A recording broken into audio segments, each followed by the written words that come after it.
بسم اللہ الرحمن الرحیم۔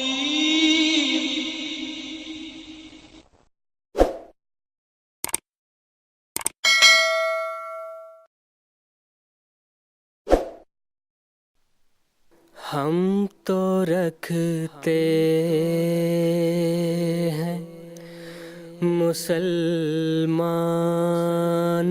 کا دین،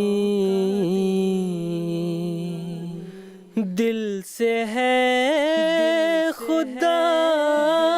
میں ختم المرسلین،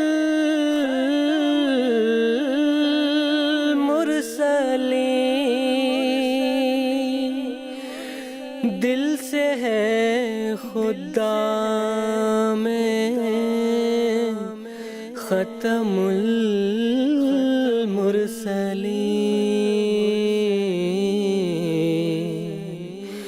ختم المرسلین۔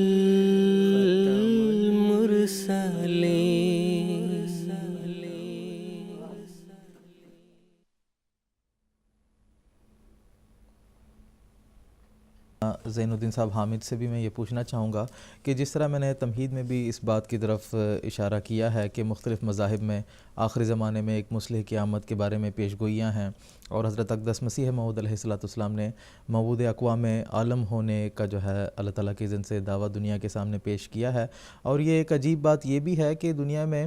جس قدر بھی مذاہب ہیں وہ اوتار کے نزول کی بات نہیں کرتے ہیں، بلکہ وہ خدا تعالیٰ کو بھی اپنی بعض صفات میں معطل خیال کرتے ہیں اور کہتے ہیں کہ خدا تعالیٰ اس زمانے میں بولتا نہیں ہے۔ لیکن اسلام ہی ایک واحد مذہب ہے، اور اسلام میں بھی جماعت احمدیہ جو آج حقیقی اسلام کی تعلیمات کو دنیا میں کے سامنے پیش کر رہی ہے، اس کا یہ عقیدہ ہے کہ اللہ تعالیٰ اس زمانے میں بھی بولتا ہے، وہ جب بھی ضرورت ہوتا ہے اس وقت اپنے طرف سے فرشتادوں کو بھی مبعوث کرتا ہے دنیا میں۔ تو اس پس منظر میں جیسا کہ میں نے بتایا، حضرت اقدس مسیح موعود السلام نے اللہ تعالیٰ کے اذن سے موعود اقوام عالم ہونے کا دعویٰ دنیا کے سامنے پیش کیا ہے۔ تو آپ کی بحیثیت موعود اقوام عالم بعثت کی کیا اغراض و مقاصد ہیں، اور اللہ تعالیٰ کی اس میں کیا حکمت ہے، اس بارے میں آپ سے تفصیل جاننا چاہوں گا۔ بسم اللہ الرحمن الرحیم۔ اللہم صلی علی محمد وعلی آل محمد وبارک وسلم انک حمید مجید۔ سیدنا حضرت اقدس مسیح موعود علیہ السلام معمور زمانہ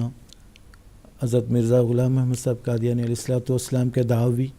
کے بارے میں آپ نے تفصیل سے سماعت کی ہے۔ مختلف مذاہب کے حوالے سے، ان کی کتابوں کے حوالے سے، ان کے بعض شلوکوں کے حوالے سے مولانا محمد حمید کوثر صاحب نے یہ تفصیل سے بیان کی ہے کہ آپ کے دعوی کیا ہیں۔ خاکسار نے عرض کرنا ہے کہ آپ کے ان دعوی کے مقاصد کیا ہیں، اور کس طرح ان عظیم شان مقاصد کے حصول کے لیے آپ نے کیا اقدامات کیے ہیں، اور آپ کے ذریعے سے قائم خلافت علی منہاج نبوت کے ذریعے، یا آپ کے ذریعے سے قائم عالمگیر جماعت احمدیہ کے ذریعے سے کس سے اس مقاصد کے حصول کے لیے کوششیں ہو رہی ہیں۔ تو اللہ تعالیٰ کے فضل سے ہم جانتے ہیں کہ قادیان کی مقدس بستی سے اٹھنے والی یہ آواز آج اللہ تعالیٰ کے فضل سے 210 ممالک میں گونج رہی ہے، اور اللہ تعالیٰ کے فضل سے ان مقاصد کے حصول کے لیے ہر طرف سے کوشش کی جا رہی ہے، جن مقاصد کو لے کر حضرت اقدس مسیح علیہ السلام مبعوث ہوئے ہیں۔ تو آپ کے مقاصد کیا ہیں؟ سب سے بنیادی طور پر ہمیں دیکھنا ہے کہ انبیاء علیہ السلام کے مقاصد کے بارے میں قرآن مجید نے کیا بیان کیا ہے۔ قرآن مجید بنیادی طور پر یہ بات بیان فرماتا ہے، وَلَقَدْ بَعَثْنَا فِي كُلِّ أُمَّةٍ رَسُولًا أَنِ اعْبُدُوا اللَّهَ وَاجْتَنِبُوا الطَّاغُوتَ۔ ہم نے ہر قوم میں نبی بھیجے ہیں، اور مقصد کیا ہے؟ ان اعبدوا اللہ واجتنبوا الطاغوت، کہ اللہ کی عبادت کرو اور طاغوت سے اجتناب کرو، یعنی حقیقی توحید کے قیام کے لیے اور شرک کے استحصال کے لیے انبیاء مبعوث کیے جاتے ہیں۔ تو دراصل حضرت اقدس مسیح علیہ السلام کا اس زمانے میں مبعوث ہونا دراصل انہی مقاصد کے حصول کے لیے ہے۔ جیسا کہ حضرت اقدس مسیح علیہ السلام کو الہاماً بتایا، خود التوحید یا ابناء فارس، یہ ابناء فارس توحید کو مضبوطی سے پکڑو، توحید سے مضبوط سے پکڑو۔ تو توحید کا قیام اور شرک کے استحصال اور شرک کو ختم کرنے کے لیے انبیاء مبعوث ہوتے ہیں۔ یہی مقصد دراصل حضرت اقدس مسیح علیہ السلام کی بعثت کے بھی مقاصد ہے۔ اب دیکھنا یہ ہے کہ میں قرآن مجید نے خاص طور پر حضرت مسیح علیہ السلام کی بعثت کے حوالے سے کیا مقصد خصوصیت کے ساتھ بیان کیے ہیں، تو اس کو جاننے کے لیے میں ناظرین کی توجہ سورہ جمعہ کی اس آیت کی طرف مبذول کروانا چاہوں گا جس میں حضرت صلی اللہ علیہ وسلم کی دوسری بعثت کا ذکر فرمایا گیا ہے۔ تفصیل یہ ہے کہ سورہ جمعہ میں اللہ تعالیٰ فرماتا ہے هو الذی بعث فی الامیین رسولا منہم یتلو علیہم آیاتہ ویزکیہم ویعلمہم الکتاب والحکمہ وإن كانوا من قبل لفی ضلال مبین وآخرین منہم لما یلحقوا بہم وهو العزیز الحکیم ذالک فضل اللہ یؤتیہ من یشاء واللہ ذو الفضل العظیم۔ یعنی وہی خدا ہے جس نے امیین میں ایک ایسا رسول مبعوث فرمایا، یتلو علیہم آیات ہی، جو اللہ تعالیٰ کی آیات پڑھ کر سناتا ہے، ویزکیہم، اور ان کو پاک کرتا ہے، ویعلمہم الکتاب والحکمہ، کتاب اور حکمت ان کو سکھاتا ہے، اور پھر آگے فرماتے ہیں وآخرین منہم لما یلحقوا بہم، اور یہی رسول ایک اور قوم میں بھی مبعوث ہونے والا ہے جو ابھی ان کے ساتھ وہ قوم ملی نہیں۔ تو جب لازماً جب یہ آیت نازل ہوئی تو حضرت ابو ہریرہ رضی اللہ تعالیٰ عنہ سے مروی ہے کہ مدینہ کی بات تھی، حضرت اقدس رسول اللہ صلی اللہ علیہ وسلم کی مجلس علم عرفان کی مجلس لگی ہوئی تھی، اور اس وقت سورہ جمعہ کی یہ آیت نازل ہوئی تو لازماً صحابہ کے اندر یہ سوال پیدا ہونا ایک طبیعی امر تھا کہ اس میں حضور صلی اللہ علیہ وسلم کی دو بعثتوں کا ذکر فرمایا گیا ہے، ایک امیین میں ایک آخرین میں۔ تو سوال کیا گیا من ہؤلاء یا رسول اللہ، آخرین کون ہے یا اللہ کے رسول؟ تو حضور صلی اللہ علیہ وسلم، راوی بیان کرتا ہے کہ حضور صلی اللہ علیہ وسلم نے کوئی جواب نہیں دیا، مکمل خاموشی اختیار فرمائی۔ تھوڑی دیر کے بعد پھر یہی سوال دہرایا گیا من ہؤلاء یا رسول اللہ، یا اللہ کے رسول یہ کون لوگ ہیں جن میں آن صلی اللہ علیہ وسلم کی ایک اور بعثت کا ذکر فرمایا گیا ہے؟ حضور صلی اللہ علیہ وسلم اس موقع پر بھی خاموشی اختیار فرمائی، لیکن صحابہ سے رہا نہیں گیا، تھوڑی دیر کے بعد پھر یہی سوال کیا گیا۔ تو اس وقت حضور صلی اللہ علیہ وسلم نے فرمایا، سلمان الفارسی مجلس میں موجود تھے، آپ کے اوپر آپ کے کندھے پر ہاتھ رکھ کر حضور صلی اللہ علیہ وسلم نے فرمایا اس کا مطلب یہ ہے لو کان الایمان معلقا بثریا لنالہ رجل من ہؤلاء، جب حقیقی ایمان ثریا تک جا پہنچے گا، یعنی حقیقی ایمان دنیا سے مفقود ہوگا، تو ان شخص کی نسل میں سے کچھ لوگ عظیم الشان وجود آئیں گے اور اس کو واپس لائیں گے۔ یہاں قابل غور بات یہ ہے حضور صلی اللہ علیہ وسلم کا خاموش رہنا، پہلی مرتبہ بھی اور دوسری مرتبہ خاموش رہنا اور تیسری مرتبہ جواب دینا اس بات کی علامت ہوتی ہے حضور صلی اللہ علیہ وسلم وحی الہی کے منتظر تھے۔ اب یہ جو جواب دیا گیا تو اس میں تمام شبہات کا ازالہ کیا گیا ہے۔ اب دیکھیں یہ واقعات کا تسلسل دیکھیں کس طرح اللہ تعالیٰ نے اس عظیم الشان پیشگوئی کہ اللہ تعالیٰ نے پوری فرمائی۔ حیرت انگیز بات ہے، 14 صدیوں کے بعد اللہ تعالیٰ نے ایسا سامان کیا، وہ بہت ہی ایمان افروز، انسانی عقل دنگ رہ جاتی ہے، کس طرح سالہائے دراز گزرنے کے بعد اللہ تعالیٰ اس پیشگوئی کو کس طریقے سے پورا فرمایا ہے۔ تفصیل اس بات کی یہ ہے کہ حضرت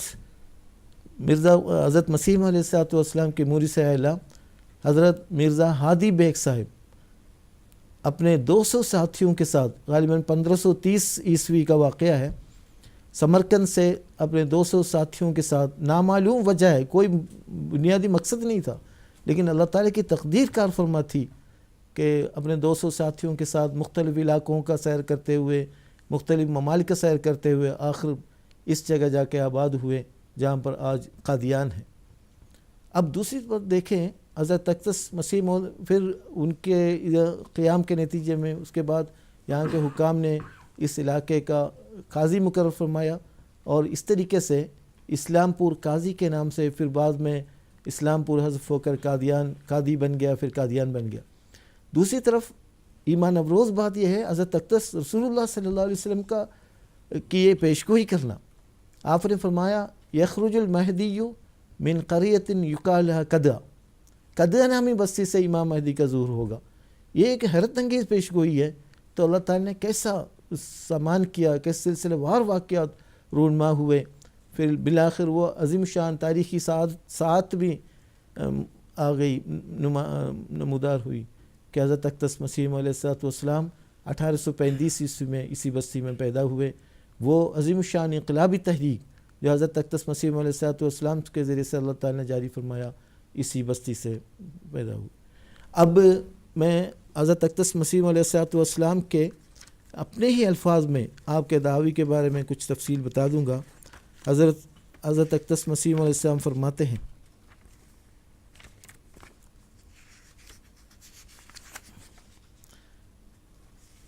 کہ حضور فرماتے ہیں